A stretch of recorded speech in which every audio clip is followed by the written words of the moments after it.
오늘 함께 은혜 나누실 말씀은 누가복음 8장 1절부터 3절 말씀입니다. 이후에 예수께서 각 성과 촌에 두루 다니시며 하나님의 나라를 반포하시며 그 복음을 전하실세 12 제자가 함께하였고 또한 악귀를 쫓아내심과 병고침을 받은 어떤 여자들 곧 7 귀신이 나간 자 막달라인이라 하는 마리아와 또 헤롯의 청지기 구사의 아내 요한나와 또 수산나와 다른 여러 여자가 함께하여 자기들의 소유로 저희를 섬기더라. 아멘. 네, 오늘은 누가복음 8장 1절부터 3절을 중심으로 하나님의 나라를 반포하시다라는 제목으로 함께 은혜를 나누고자 합니다. 예수님께서 갈릴리에서 두 번째 사역을 본격적으로 시작하시면서 이제 하나님의 나라에 대해서 말씀을 하고 계십니다. 또 앞서 많은 바리새인들과 서기관들 이런 종교 지도자들의 반발이 점점 심해지다 보니까 이제는 회당에서 마음껏 복음을 전하지 못하고 들이나 산, 바닷가 등 야외에 나가서 이렇게 말씀을 가르치시는 일들이 많아집니다. 예수님께서 이 땅에 오셔서 공생애를 시작하자마자 처음으로 하셨던 말이 회개하라 천국이 가까웠느니라. 그래서 예수님의 사역은 오늘 말씀처럼 하나님의 나라를 선포하고 또 그 하나님의 나라가 선포되었다는 것 자체가 우리 모든 인간들에게는 복된 소식 복음이기 때문에 하나님의 나라와 복음을 전하기 위해서 예수님께서는 이 땅에 오셨습니다. 우리 인간은 이 아담의 범죄 이후로 마귀의 권세 아래 있게 되면서 죽기를 무서워하며 일생 동안 종노릇한다 이렇게 말씀을 하고 있죠. 이렇게 종노릇하면서 이 땅에서 질병과 저주와 가난과 고통과 수많은 문제들 가운데서 고통당하다가 결국은 죽은 다음에 영원한 지옥으로 끌려가는 것. 이게 바로 우리 인간의 운명입니다. 그런데 예수님께서 오셔서 우리의 죄를 사해 주심으로 인해서 마귀가 왕노릇하는 이 땅에 하나님의 나라를 소개하시고 또 우리가 믿음으로 그 나라에 들어갈 수 있도록 인도해 주셨습니다. 골로새서 1장 13절에 보면은 그가 우리를 흑암의 권세에서 건져내사 그의 사랑의 아들의 나라로 옮기셨으니 이렇게 말씀하고 있죠. 그러니까 흑암의 권세, 이 마귀의 권세 아래서 영원히 죽을 수밖에 없는 지옥 갈 수밖에 없는 그런 우리를 예수님께서 건져내시고 그의 사랑의 아들의 나라 하나님의 아들 예수 그리스도께서 함께하는 영원한 천국으로 우리를 옮겨주셨다 이렇게 말씀을 하고 있습니다. 그래서 우리가 이 땅에 사는 동안 우리는 육신을 입고 다들 여기 있는 분들은 뭐 동탄에도 살고 용인에도 살고 각자 주소지가 다 있지만은 그러나 우리의 근본 주소지 또 우리 영원히 함께 가야 할 주소는 바로 영원한 천국입니다. 인정하시면 아멘 하시기 바랍니다. 이 땅에 사는 동안 육신이 거하는 집에 주소를 두고 있지만은 내 영혼이 가야 될 곳은 바로 영원한 하나님의 나라입니다. 그래서 먼저는 하나님의 나라가 우리 안에 내 안에 먼저 이루어집니다. 성령이 임하심으로 인해서 내 안에 왕으로 예수님께서 오셔서 이제 나를 지배하고 다스리면서 어떻습니까? 이제 하나님의 나라가 내 안에 이루어진 것이죠. 그래서 우리가 하늘의 시민권을 가진 자다 이렇게 말씀하고 있지 않습니까? 이 땅에서 육신의 삶을 위해서 이 나라가 정한 법을 준수하면서 사는 것처럼 우리는 영원한 천국에 하늘의 시민권자를 가진 자이기 때문에 이 땅에서 그 법뿐만이 아니라 하늘의 법을 따라서 움직이는 자들입니다. 그래서 하나님 말씀이 우리의 삶의 기준이다라고 하는 것은 하나님의 나라의 그 시민으로서 그 법을 지키는 것이죠. 그래서 우리 안에 이미 하나님의 나라가 임하였습니다. 누가복음 17장 20에서 21절에 보면은 바리새인들이 하나님의 나라가 어느 때에 임하나이까 묻건을 예수께서 대답하여 가라사대 하나님의 나라는 볼 수 있게 임하는 것이 아니요 또 여기 있다 저기 있다고도 못하리니 하나님의 나라는 너희 안에 있느니라 이렇게 말씀하고 있습니다. 그래서 우리는 목숨이 끝나고 죽음 이후에 내세 천국으로 가겠지만은 그러나 이 땅에 육신을 입고 있는 동안은 이곳에 있지만은 내 안에 이미 하나님의 나라가 이루어져 있다는 거예요. 그래서 하나님의 나라다라고 하는 것은 이제 천국이라고 하는 우리 죽음 이후에 세계에서 나타나는 나라가 있죠. 그래서 그 나라라고 하면은 국가의 세 가지 구성 요소는 먼저는 영토가 있어야 되고 또 그 안에 속한 국민이 있어야 되고 또 그것을 다스리는 주권 이게 있어야 됩니다. 영토와 국민과 주권이 있어야 되는데 이 영토라고 하는 것이 하나님의 나라 지금 우리 안에 이루어진 하나님의 나라 그리고 죽음 이후에 펼쳐지게 될 천국이라고 하는 그 나라가 우리에 있는 것이고 또 거기에 들어가는 자들이 바로 구원받은 자들입니다. 그리고 또 하나님의 통치가 이루어지는 그 영역 그러니까 이 땅에 우리 육신을 입고 살지만은 우리는 하나님의 통치권 안에 있는 자들이고 그 통치권이 어디까지 이어집니까? 죽음 이후에 영원한 천국까지 이어지게 되는 것입니다. 그래서 하나님의 나라가 우리 안에 이루어졌고 또 하나님의 나라가 계속 지금도 확장되어지고 있습니다. 내가 복음을 전하고 예수 믿지 않는 사람들이 구원받을 때마다 하나님의 나라가 계속 전파되고 있고 또 복음을 전해서 그 사람이 예수를 믿든 안 믿든 간에 복음은 선포되어지기 때문에 하나님의 나라는 점점 확장되어질 수밖에 없습니다. 그래서 모든 사람들에게 복음이 다 전해지면은 그때 예수님께서 오신다라고 했기 때문에 복음은 또 하나님의 나라는 계속해서 복음 전도를 통해서 확장되어진다. 그래서 우리가 열심히 전도해서 많은 사람들이 복음을 전하면은 그만큼 하나님의 나라가 확장되고 주님이 오시는 날을 앞당기는 그런 역할을 하기 때문에 복음 전하는 것이 그만큼 중요한 일입니다. 그래서 우리도 복음을 열심히 전해서 하나님의 나라를 확장시키고 그렇게 해서 주님 오시는 날을 빨리 앞당기는 그런 삶이 되기를 주님의 이름으로 축원합니다. 그러면서 여기 여자들에 대한 얘기가 나옵니다. 근데 여기 보면은 막달라인이라 하는 마리아가 나오죠. 이 마리아는 7 귀신이 나간 그런 경험이 있는 여자고 또 여기 요한나라고 하는 사람은 헤롯의 청지기인 구사라고 하는 사람의 아내입니다. 또 수산나 또 다른 여러 여자들이 있었다는 거예요. 근데 이 여자들이 자기들의 소유로 저희를 섬기더라. 여기 뭐 여자들 이름이 나왔지만은 엄밀히 따지면은 이 여자들도 다 예수님의 제자들입니다. 그렇죠. 예수님의 제자들이에요. 근데 당시 이 여자의 신분을 이렇게 고려해 볼 때 이렇게 성경에다가 기록했다라고 하는 것은 굉장히 파격적인 대우입니다. 그리고 특히 이 누가복음에서는요, 이 여자들에 관한 이야기가 굉장히 많이 나옵니다. 성경을 가만히 보면은 이 위대한 하나님의 역사가 전부 다 여자들로부터 시작이 됩니다. 여자들로부터. 사사시대에서 왕정시대로 넘어갈 때 어떤 사건이 있습니까? 제일 먼저 한나라고 하는 여인이 성전에서 애 낳게 해달라고 간절히 기도하잖아요. 그 기도에 응답돼서 사무엘이라고 하는 선지자가 나오게 되고 그로 인해서 이제 사사시대가 넘어가면서 왕정시대로 넘어갈 때 그 역사의 시작이 바로 여자로부터 시작이 됩니다. 그런 것처럼 성경에서 여자의 역할은 굉장히 중요합니다. 또 오늘날도 교회에서 지금도 뭐 여기 여자가 거의 한 70%, 80% 이상은 다 여자잖아요. 엄청 많은 거죠. 교회에서 여자들의 파워를 무시할 수가 없습니다.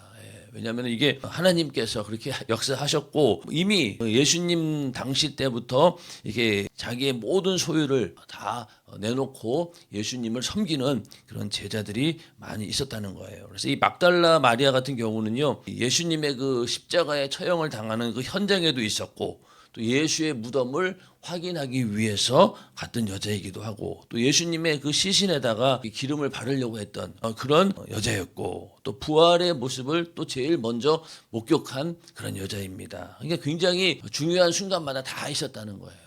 그 이후로 초대교회에도 여자들의 섬김이 있었기 때문에 교회가 운영이 되고 있는 것이고 오늘날까지도 여자들이 교회에서 막강하게 그 역할을 다 하고 있죠. 그러니까 이제 이 누가복음 같은 경우에는 이방인들 또 여자들 소외된 자들 그들을 중심으로 성경을 기록하고 있기 때문에 여자들 이야기를 일부러 이렇게 1절부터 3절까지 해서 예수의 제자들과 함께 이런 여자들이 있었다라고 기록을 해 놓은 것입니다. 자, 그러면서 이제 4절부터 씨 뿌리는 비유에 대한 말씀을 하는데 4절에 각 동네 사람들이 예수께로 나와 큰 무리를 이루니 예수께서 비유로 말씀하시되 씨 뿌리는 비유는 마태, 마가복음에도 나오고 누가복음 복음에도 나오고 이 당시 씨를 뿌리는 방법이 지금하고 우리하고는 달라요. 우리는 어떻습니까? 땅을 이렇게 잘 갈아놓고 기경을 해놓은 다음에 거기다가 이렇게 조심스럽게 씨를 뿌리지 않습니까? 그리고 뭐를 심을 때 그냥 심습니까? 다 이렇게 못자리를 만들어 놓고 그렇게 해서 심는데 이때는 또 이 팔레스타인 지역은 이 사막지대고 땅이 이렇게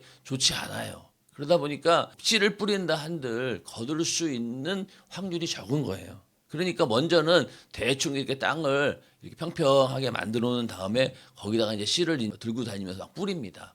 그리고 뭐 이 토지라고 하는 것이 반듯하게 되어 있는 게 아니고 어떤 경우에는 꾸불꾸불한 길도 있고 이게 뭐 옛날에 우리나라 논도 보면은 딱딱 정해져 있지 않잖아요. 막 꾸불꾸불 하잖아요. 그거보다도 더 심하게 그렇게 밭이 형성이 되어 있기 때문에 씨를 뿌릴 때 오늘 말씀처럼 길가에 떨어지는 경우도 있고 돌짝밭에 떨어지는 경우도 있고 아주 다양한 변수들이 있다는 겁니다. 그래서 그 씨 뿌리는 비유를 말씀하시면서 씨를 뿌리는 자가 그 씨를 뿌리러 나가서 뿌릴새 덜어는 길가에 떨어짐에 밟히며 공중의 새들이 먹어버렸고 덜어는 바위 위에 떨어짐에 났다가 습기가 없으므로 말랐고 덜어는 가시떨기 속에 떨어짐에 가시가 함께 자라서 기운을 막았고 덜어는 좋은 땅에 떨어짐에 나서 100배의 결실을 하였느니라. 이 말씀을 하시고 외치시되 들을 귀 있는 자는 들을지어다. 자, 그러면서 이 비유를 전하신 말씀은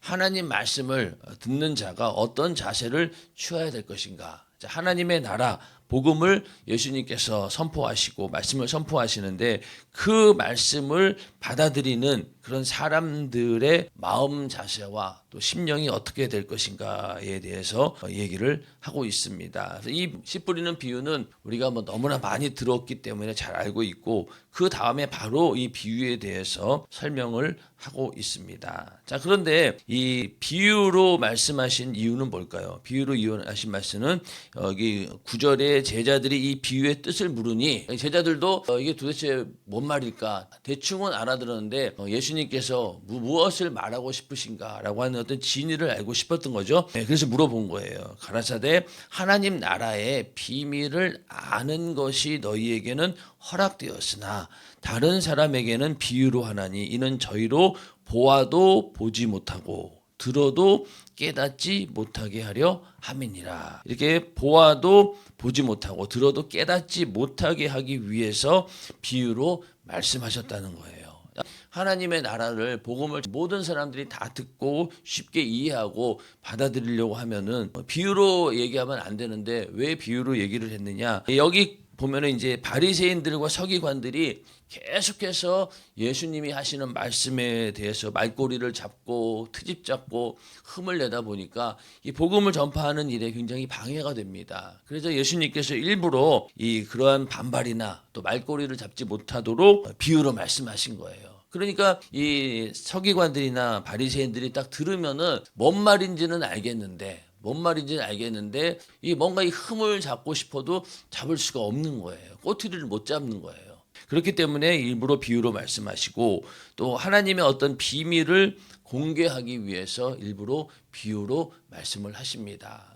그래서 이 복음이라고 하는 것을 감추어진 비밀이라고 하잖아요. 감추어진 비밀. 그런데 한편으로는 이 공개된 비밀이기도 합니다. 누구에게? 믿는 자에게는 이미 다 공개가 되었어요. 이런 복음이라고 하는 것이 무슨 다른 비밀이 있습니까? 없지요. 성경에 대한 여러 가지 해석하는 사람들이 있는데 어떤 사람들은 거기에서 예수라고 하는 복음을 만나지 못하고 다른 쪽으로 막 해석하다 보니까 이상한 방향으로 흘러가게 되고 거기에 마치 대단한 신비가 들어있는 것처럼 얘기합니다.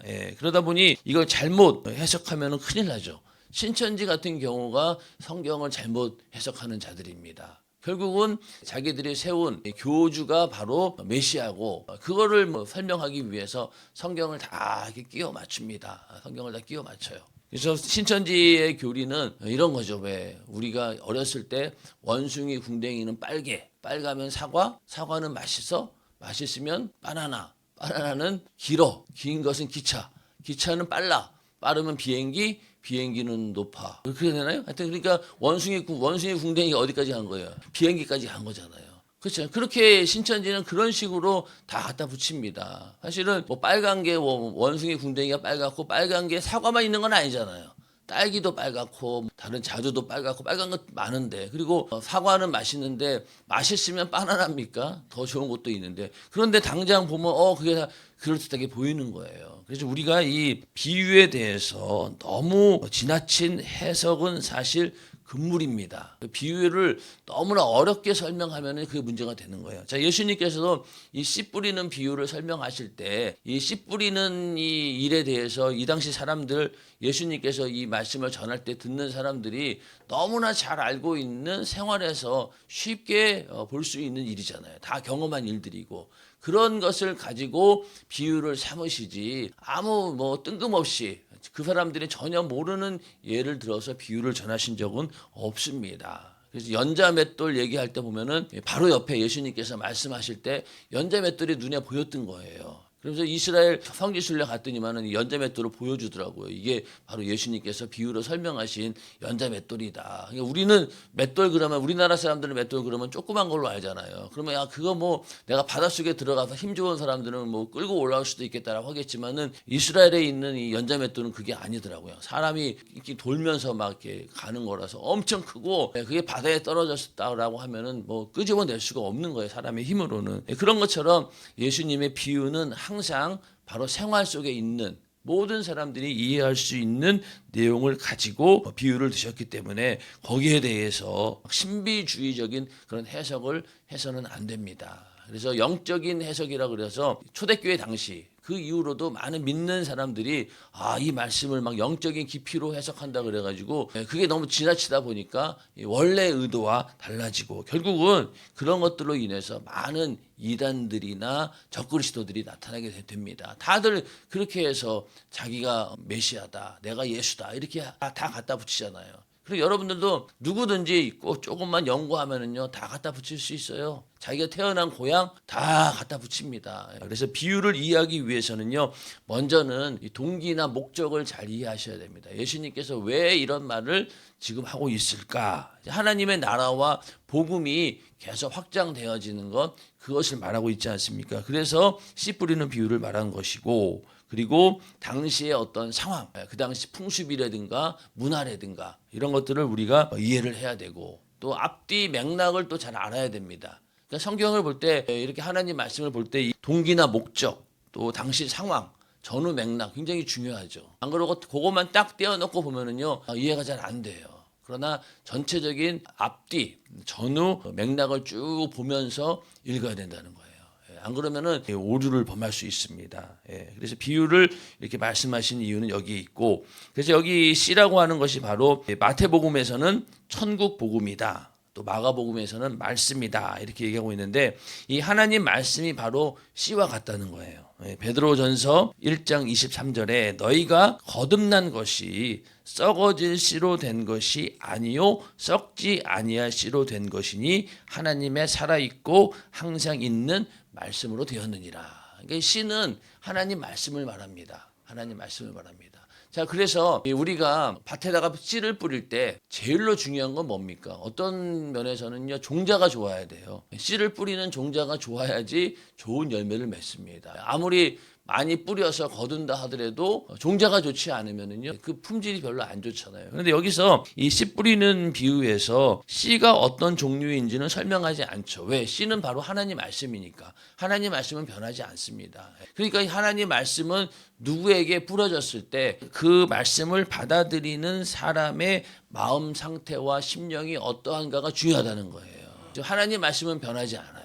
그렇죠? 그래서 말씀은 변하지 않는데 이 변하는 게 뭡니까? 내 마음이 변하고 나의 환경이 변하고, 그러다 보니까 변질되어지고 제대로 열매를 못 맺는 것 아니겠습니까? 그래서 이 하나님 말씀을 들을 때 정말로 그 결실을 맺기 위해서는요, 오늘 말씀처럼, 자, 여기 11절에 보면은 이 비유는 이러하니라. 씨는 하나님 말씀이요 길가에 있다는 것은 말씀을 들은 자니 이에 마귀가 와서 그들로 믿어 구원을 얻지 못하게 하려고 말씀을 그 마음에서 빼앗는 것이요. 누가는 굉장히 간결하게 간단히 얘기를 합니다. 마귀가 그 말씀이 열매 맺지 못하도록 그 마음에서 빼앗아 간다는 거예요. 빼앗아 간다. 그러니 말씀을 듣고 아멘도 하고 나도 저렇게 살아야 되겠다라고 하는데 금방 그냥 그 말씀을 다 빼앗기고 만다는 겁니다. 자, 13절에 바위 위에 있다는 것은 말씀을 들을 때에 기쁨으로 받으나 뿌리가 없어 잠깐 믿다가 시험을 받을 때에 배반하는 자요. 이런 일도 있다는 거죠. 그러니까 말씀을 듣고 기쁨으로 받았어요. 그런데 뿌리가 없다 보니까 견뎌내지 못한다는 겁니다. 핍박이 오거나 환란이 왔을 때 다 무너진다는 얘기죠. 가시떨기에 떨어졌다는 것은 말씀을 들은 자니 지내는 중 이생의 염려와 재리와 일락에 기운이 막혀 온전히 결실치 못하는 자요. 좋은 땅에 있다는 것은 착하고 좋은 마음으로 말씀을 듣고 지키어 인내로 결실하는 자니라. 너무나 명확하게 말씀을 하고 있죠. 그래서 이 말씀은 오늘날도 그대로 적용이 됩니다. 우리는 과연 하나님 말씀을 듣고 어떤 상황입니까?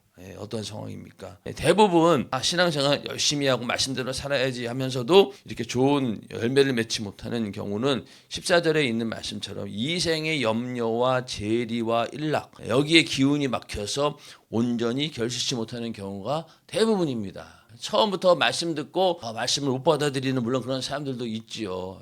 금방 마귀에게 마음을 뺏기는 사람도 있지만은 그래도 한번 믿어보려고 하는 사람들은 대부분 바위 위에 떨어지는 씨처럼 또 가시떨기에 떨어진 씨처럼 뭔가 나는 하려고 했는데 방해하는 역사가 있었는데 그걸 다 이기지 못한 거예요. 그래서 그 가운데서도 이생의 염려, 재리, 일락 이런 것들로 다 막혀 있습니다. 그러니까 오늘날도 하나님 말씀 듣고 믿음이 좀 서나 싶은데 어느 순간에 가서 안 보여. 왜 그런가 보면은 뭐 집에 무슨 일이 있고요. 또 뭐 갑자기 뭐 이런 일이 생기고 그러다 보니까 제가 예배에 못 나왔어요. 이런 일들이 뭐 주변에 얼마나 많이 있습니까? 그런 것들을 사실은 다 이겨내야 되는데 그럴 만한 이제 믿음이 없는 거예요. 코로나 이후로 더 심각해졌습니다. 조금만 문제가 생겨도 교회 안 나와요. 옛날에는 그렇지 않았거든요. 정말로 무슨 일이 있어도 내가 주일날 교회 빠지는 건 있을 수 없다. 예배를 빠지는 건 그건 내가 말도 안 된다. 코로나 한 3년 지나고 보니까 전부 다 그냥 조금만 몸이 아프면은 당연히 교회는 안 가도 된다. 이렇게 된 거예요. 여러분 우리 학교 다닐 때도 그러지 않았습니까? 학교 수업에 빠지고 지각하고 이런 거 그 당시 때는 거의 다들 용납이 안 됐어요. 선생님들도 개근상 엄청 중요하게 생각하고 다 웬만하면 다 개근상 받았어요. 그렇죠? 아주 특별한 일이 있어가지고 정말로 막 입원을 하거나 사실 그런 일도 그 당시에 별로 없었어요. 병원도 잘 못 가던 그런 시대였으니까. 그러니까 학교 빠지는 건 말도 안 되는 일이었는데 요즘은 어떻습니까? 그냥 뭐 부모님이 가정에서 체험학습 합니다. 그러면 그냥 다 쳐준다는 거예요. 출석으로. 그러니 아이들 입장에서 학교를 그렇게 죽으라고 할 일이 없죠. 교회는 뭐 더 할 나이도 없고. 그러니까 웬만하면 다 빠집니다. 다 빠져요. 그러니까 아이들도 이제 우리 여기 안에서 유아유치부 보내고 초등학교 보낸 아이들은 처음에는요, 이렇게 믿는 게 다 당연한 줄 알아요.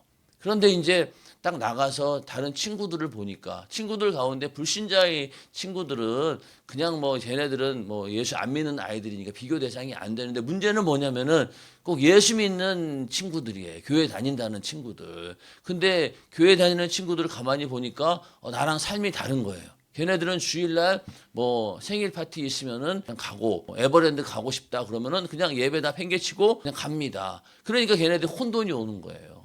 지금까지 우리가 말씀 듣기로는 주일날 예배 드리고 이렇게 해야 되는데 얘네들은 그냥 막 저러네. 왜 쟤네들도 예수 믿는 아이들이고 하나님 믿는 애들인데 왜 저러지? 점점 그런 것들을 많이 보다 보니까 내가 이상한 사람이요. 이러고 이제 획 돌아서는 거예요. 그러니까 그 아이들을 설득하려고 보면은 그러면 누구누구는 예수 믿는데 거기도 그러는데 왜 나만 그래요? 이러니까 부모도 할 말이 없는 거예요. 할 말이 없는. 그러나 하나님 말씀은 그렇지 않죠. 오늘 말씀처럼 정말로 착하고 좋은 마음으로 말씀을 듣고 지키어 인내로 결실하는 것까지 가야 되는 거죠. 하나님 말씀을 들었다라고 하면은 그 말씀대로 우리가 행해야 되고 지켜야 되고 결국은 결실이 나타나야 된다는 거예요. 말씀이 내 안에 이루어져야 된다는 겁니다. 그게 하나님 말씀이 우리 안에서 완성되는 것이지 이렇게 중간중간에 다 끊어버리면 안 된다는 거죠. 그리고 또 말씀에 내가 은혜가 안 됩니다. 이러면서 또 이 교회를 떠나는 그런 경우들도 있지 않습니까? 제가 자주 말씀드리지만은 이 씨가 중요한 게 아니에요. 씨가 중요한 게 아니라 마음밭이 중요한 거잖아요. 근데 우리는 또 이거 씨가 시원찮네. 전해지는 말씀이 전달자가 다 달라지면은 아이고 예전에는 내가 들었던 말씀에 은혜를 받았는데 지금은 은혜가 안 되네. 이러면서 그 원인을 자기에게서 찾아야 되는데 또 주변에서 찾다 보니까 결국은 또 교회를 옮기면서 이리저리 방황하게 된다는 겁니다. 완벽한 교회는 없어요. 또 완벽한 설교자는 없습니다. 요즘에는 뭐 유튜브로 목사님들 설교를 다 듣다 보니 더 이제는 목사들이 설교하기가 정말 어려워요. 저도 유명한 목사님들 설교 들어보면 이야 진짜 설교 잘하신다. 저거는 내가 쫓아갈 수 없을 정도로 정말 대단하다. 그런 분들 가운데는 정말로 영적으로 기도를 막 해서 그런 깊이 있는 설교를 하는 분도 있지만은 또 한편으로는 그 시대 사람들이 듣기 좋은 이야기를 잘 이렇게 감성적으로 만들어서 하는 그런 목회자들도 있어요. 그러면은 그거 듣고 그냥 쫓아갔다가는 나중에 가보니까 겉은 번지르르한데 속 알맹이는 없는 거예요. 그런 것들을 우리가 많이 보게 됩니다. 그래서 교회를 정하고 그런 기준에 있어서 목사님 말씀이 물론 중요합니다. 그러나 그거보다도 더 중요한 것은 그 교회가 갖고 있는 정체성이죠. 정체성입니다. 우리 연세중앙교회는 다른 건 몰라도 영적으로 살 수 있는 기반이 마련된 곳은 우리 교회가 아마 이런 교회는 없을 것 같아요. 여러분들 매일 밤마다 와서 기도할 수 있는 그런 곳 없어요. 없습니다. 전국적으로 아무리 돌아다녀 봐도 마음껏 교회에 와서 부르짖어 기도할 수 있는 물론 뭐 문이 열려 있는 곳은 간혹 있긴 해요. 그런데 가서 기도하려고 하면 기도가 안 됩니다. 왜 혼자 기도합니까? 혼자 가서 그 큰 넓은 데 가서 앞에 앉아서 기도해 보세요. 얼마나 무서운데요. 뒤에 갑자기 누가 나타날 것처럼 엄청 무서워요. 여자분들 혼자 그런 데 가서 기도한다 생각해 보세요. 그거 못 합니다. 불안해서. 그렇지 않아 어떤 일이 생길지 모르잖아요. 그런데 우리 교회는 딱 오면은 많은 사람들이 기도하니까 안전하게 기도할 수 있고 또 기도해야 할 수 있는 영적인 분위기를 계속 만들어주고 또 강단에서 계속 기도해야 된다라고 얘기하시고 그러니 기도하지 않고는 솔직한 얘기로 신앙생활을 유지 못합니다. 성령 충만함을 유지하지 않고는 안 되는 거예요. 그렇기 때문에 정말 하나님 말씀이 내 안에 온전히 오늘 말씀대로 인내로 결실하기 위해서는 내가 기도로 이 밭을 계속 기경을 시켜야 됩니다. 안 그러면 열매를 못 맺어요. 그렇지 않습니까? 계속 내가 기도한다는 건 뭐예요? 회개하면서 죄를 끄집어내고 또 씻어내고 걸러내고 그렇게 해서 땅을 계속 옥토로 만들어가는 거잖아요. 그러다 보면은 점점 그 안에 옥토가 돼서 결실을 맺게 되는데 그러한 작업이 없이는 절대로 안 된다는 거예요. 우리가 하나님 말씀을 듣는데 내가 은혜가 안 된다. 그러면 내가 문제구나. 빨리 내가 이 땅을 다시 기경을 시켜서 옥토로 만들어야 되겠다라고 기도하면서 나를 변화시켜. 그렇지 않고는 그 상황은 절대로 끝나지 않아요. 한 교회에서 끝나지 않아요. 또 한 데 가도 마찬가지예요. 얼마 있다가 똑같은 상황을 접하게 됩니다. 그러니까 우리가 말씀을 들을 때마다 오늘 이 말씀을 잘 기억하면서 정말로 말씀을 듣고 지키어 인내로 결실하는 그런 믿음의 사람들이 다 되기를 주님의 이름으로 축원합니다. 이 시간 기도하겠습니다.